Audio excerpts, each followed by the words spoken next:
This video is sponsored by Crimson Manifesto, Knuckles OX, and Baba Snake. In the wake of his rampage, Dr. Wheelo is taken in by Dr. Briefs at the Capsule Corporation after Bardock explains things. However, conveniently, introductions are needed on account of Wheelo's name preceding him for his exploits in the fields of medicine and mechanics. And once placed in a non-toxic, non-abusive, and non-megalomaniacal scientific environment, he begins to actually live and thrive again, slowly beginning to feel a lot better about his situation just due to his newfound freedom alone. And the fact that Capsule Corp is so well funded for its R&D and production purposes doesn't hurt either, as there are always plenty of small projects and literal brainstorm sessions to occupy his time while he waits off the clock on the Dragon Balls. And with Bardock working there as part-time security, it's only natural for him to rope himself into the fun by keeping an eye on the Doctor and seeking to teach him to control that massively powerful robot body to the point of being able to regain exact surgical precision and dexterity. It's also a blatant excuse to use the Doc for his own training, as he would have with Garlic if the little imp wasn't so unbearable. And in the process, together with Dr. Briefs, and on frequent occasions, Bulma and the other technicians and scientists with high enough clearance at the lab, results in a pretty explosive gathering of astounding minds, so that together, the Eggheads discover a myriad of new scientific opportunities and pursuits made possible only because of Dr. Wheelo's exosuit. And that sets both Wheelo and the Briefs' minds ablaze with wonder. For instance, he can now conduct any volatile experiment he wanted to, in the most extreme environments he could think of.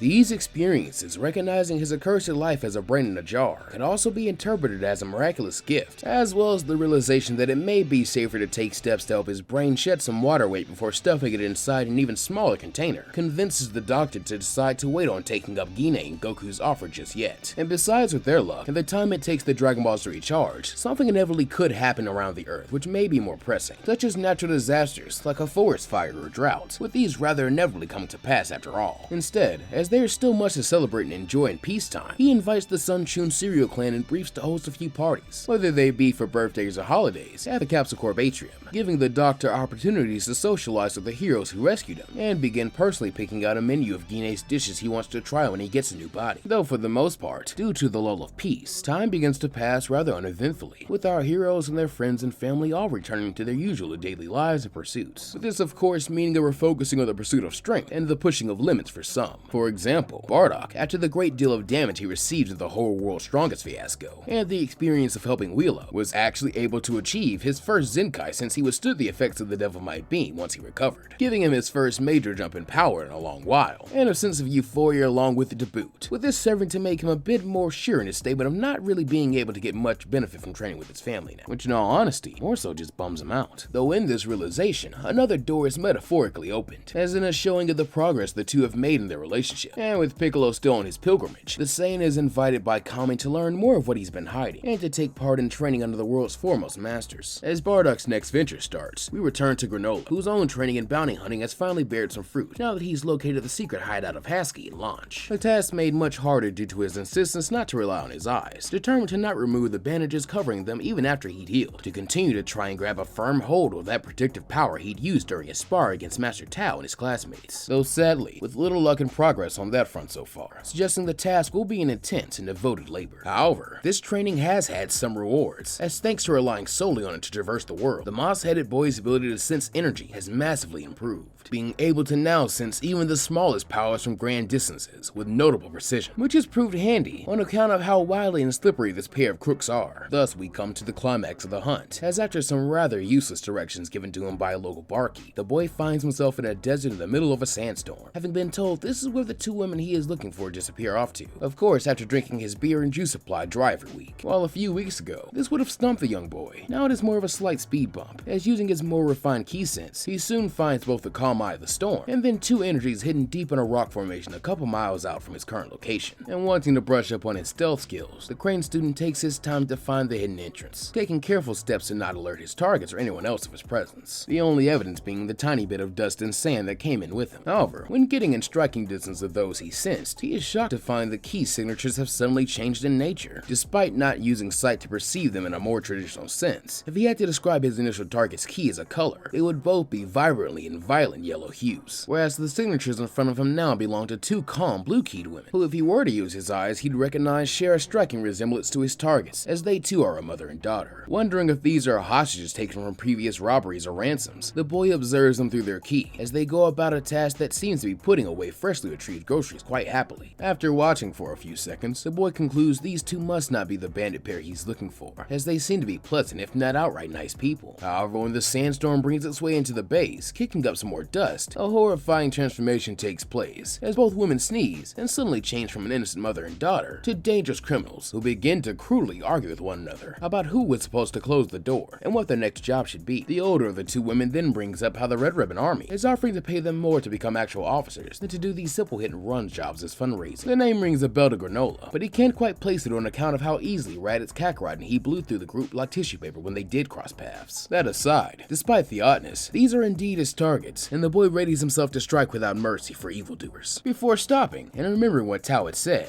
they're looking to make money for the purpose of doing some more recruiting. And with this in mind, and a decent bit of influence from Raditz, he hatches a plan which even the Heaters would approve of, one which he justifies by hoping the authorities will take it as a learning experience, as by this point, he's fairly sure the biggest reason they were able to catch these two was because they were intimidated, while possibly bringing in two new thuggish fighters loyal to Tao's faction of the Crane School, before he then jumps down to the open to reveal and introduce himself as a bounty hunter, here to take them in so he can make a lot of money fast. Without missing a beat, both mother and daughter level machine guns at Granola, and snarl for him to just try it, before unleashing an unavoidable hail of bullets at him, uncaring for the damage it will do to their home. Though to their great shock, the young man displays speed and dexterity capable of wholly snatching their rounds out of the air, so that by the time they wind up with empty magazines, he unamusedly drops two handfuls of the accrued bullets at their feet, and suggests they not try that again. Seasoned by age, Hasy heeds this warning, though Launch is a bit too unwilling to believe what she's seen, and so attempts to go at Granola with a kitchen knife, only to be disarmed and pinned to the ground by her wrist in a painful but casual submission hold, as she begins to rage and curse at the bounty hunter, while kicking up dirt and dust all the while. Looking back to Hasy, Granola plainly states her new bounty to her face, then launches to hers, noting together there'll be a fairly sizable amount of zenny, but in the grand scheme of things, not really all that worthwhile. This initially seems to anger Hasy as well, but holding up his free hand, Granola mentions that if their bounties from Fungus Town, as well as Orange and West City were added to the sum, however, that'd be a pretty life-changing amount of cash, even if split up. Suddenly, Launch's struggling stops, and Hasy seems to cease her attempts at inching out the back door, as she quickly catches at least part of Granola's drift, feeling a bit of surprise that he isn't as straight-laced as he appears, while Launch, instead of getting dollar signs in her eyes, begins to have them well up with tears, as thanks to the dust, she's been reverted to her meek blue-haired form, suddenly seeing her left rather confused and humiliated pinned under Granola, who thanks to this shift in demeanor, finds it hard to hold his captive in this compromised position, and so with the tsundere blush obviously inherited from his mother, releases her to run to her still blonde mother and hide behind her. Now the only one left in her blonde form, Hasy asks Granola to speak candidly, and so he does, stating that despite the task going against his personal morals, he wants to run a scam with them. He captures and turns them into stations offering their rewards, then they either pull their little sneezing trick, or he helps them break out a bit faster than usual so they can repeat the process. Then he collects the reward and splits it with them 50-50. Then if they agree to go steady and let this be their last job, he'll forget their names and faces. It sounds too good to be true, but in theory, it's not a bad plan, even if Blue Launch complains that it's not right to do. Shushing her, Hasy's concern is only that they'd be able to pull it off once tops, as word of their capture and escape would travel too quickly, but Granola smirks at them to allow him to handle the matters of speed, and considering he can catch gunfire, this seems fine. But as a final order of business, both Launch and Hasy are curious what Granola can offer to show his trustworthiness. Meanwhile, in the midst of a very different sort of training, we find Raditz literally dancing with the devil, as he tries his best to be Devilman in a dancing game Bulma happened to own, and has been trying to help the Saiyan boy to get better at, having hoped the eccentric fighter would be caught off guard by the sudden challenge. However, Raditz is moving pretty sloppy, as he finds it rather embarrassing dancing in front of all these people, especially Bulma, while Spike seems simultaneously unbothered and emboldened by the presence and judgment of others. As for the youngest member of the Sohn family, we find him taking more of a mentor role himself, as he is currently taking the time to show both Krillin and Yamcha how to fly, thinking that this could easily save his two friends from a possible ring out of the upcoming tournament. He had certainly offered to show old man Roshi as well, but the man refused, saying he wouldn't learn no technique with the cranes, but did implore Goku for thinking of his friends, even if his descriptions and lessons on the technique are a bit hard to follow, mostly on account of how cruelly he himself learned to fly without the Nimbus. With all the boys busy away from home and Bardock showing hesitance to train with them, Gine and Muesli have found themselves a lot more free time than they are used to having, and so when not entertaining themselves at home, they now more often journey over to Baba's place to train alongside Anon and the other monster fighters, and if they are lucky from time to time, young Chi-Chi, who has grown remarkably strong in a short time, a testament to her impressive potential inherited from both her father and mother. It's in this time that Anon and Baba learn more specific details of dead people both women looked up to as fighters, and seeing their training yielding smaller and smaller power increases over the last 2 years for the other two mothers, Anon makes a request of her mentor, which she is happy to help out with due to the task complexity. So the next time when the pair arrive at Fire Mountain, they're shocked to be immediately told to head over to Baba's palace by Chi-Chi, who says her mother left her there in the early hours of the morning, while she'll be studying and then train with her father today. Wasting no time, the duo set off, but when arriving, both are shocked to find the Invisible Man, bandages, fangs, and even Anon looking worn out and defeated, while two mysterious people wearing familiar masks stand over them in a heated argument, one that seems to have been going on for a while, as one of them, a tall, slender man with bright green hair, wearing Cerulean warrior garb, shouts at the other that she is nothing more than a damn savage, and that she'd be best off left to rot in hell with the rest of her race. A haughty snicker then leaves the masked woman wearing Frieza Force armor and sporting a fuzzy-looking belt, as despite not being able to see her face, every movement and sound she makes conveys her sense of superiority and sass, as she reminds the Cerulean man that his race was so weak that they all but died out completely to her savage race. So maybe he'd best shut up and enjoy their little Day of the Dead. And only as this is said do our heroes also notice the halos above the newcomers' heads. This causes a sudden chill to run up both Gine and Muesli's spines, one of recognition more than fear, but as they feel like they're able to recall exactly who these familiar figures are to them, a strange sensation makes the thought hazy and much less relevant than the seeming threat to their new companions in the here and now. Seeing the duo decide to land and reveal themselves, asking what's going on here to these possible new foes, while checking on their friends. The two resurrected warriors were about to start fighting before they noticed the two Earth-defending aliens. Seeing the two sides eye one another, with body language again indicating the masked Cerulean seems uncomfortable and agitated, while the masked Saiyan simply huffs in what seems like either appraisal or approval, as she subsequently turns over her shoulder to call out to the witch that their guests are here, and she's tired of beating up on her B-listers anyway. This causes Baba to emerge flanked by ghost ushers, who are ordered to attend to the fortune teller's fighters, while she addresses the resurrected warriors and reminds she's already told them to quit fighting amongst themselves and burning up valuable energy, as they still have their own ends of the bargain to uphold. This earns displeased grunts from the masked aliens, but compliance, while Baba turns her attention to their mirrored pair, and answers the burning question which has Gine and Muesli making those stupid faces of bewilderment right now, as she welcomes them to what they've been asking from her and preparing for,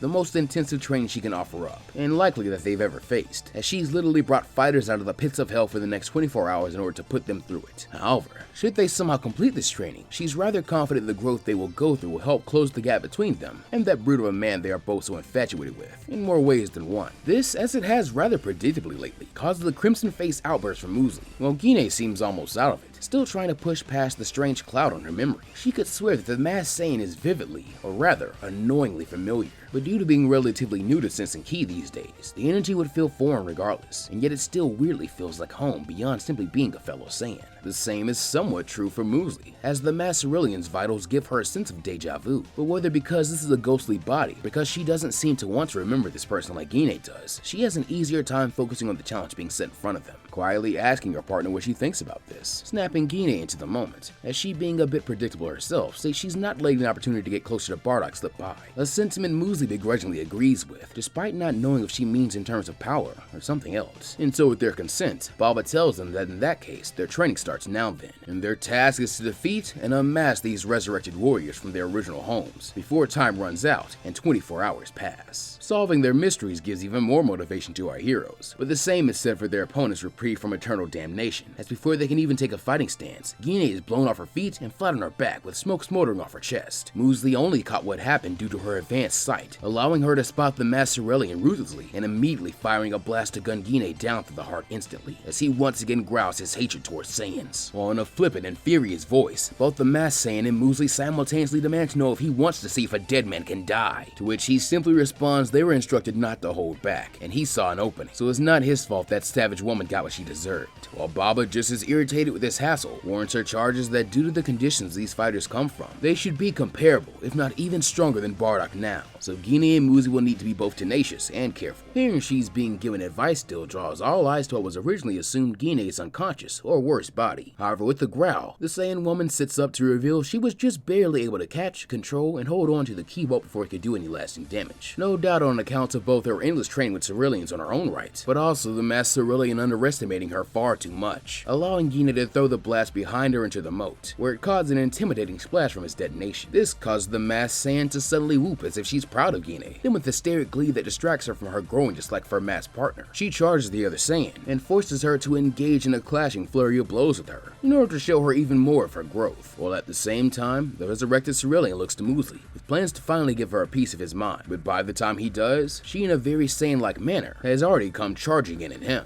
alongside a volley of her own shots, so that once he snipes them out of the air, he still has to stop and contend with her charge, as unlike the once dead Saiyan, Muesli hasn't forgotten how much this guy just pissed her off by going after Gine like that. Still, shockingly, he matches her fear and then seems to exceed it, mostly due to allowing his own anger to consume him, as his aura flares to full power to prove Baba's claims and blow Muesli back unceremoniously, as in a harsh tone, the masked man demands to know how Muesli could dare fight for her, or shack up with their entire race as slaughterers, and worse, to put Granola in harm's way as well, forcing him to play and share a roof with children that will grow to raise this planet too, and wipe even the boy and her as the last Cerulean survivors out. What's next? Does she plan to bear half Saiyan children for the savages too, and disgrace his and the other Cerulean warrior sacrifices even more? As his resentment eats away at him, it becomes obvious the masked Cerulean no longer wants to train, he wants retribution, and as he sees it, taking it out on the traitor and barbarians in front of him is a great way to get it, and so he just keeps venting, droning on and on, clearly not seeing allies or training partners anymore. So it really isn't shocking when the same happens to him,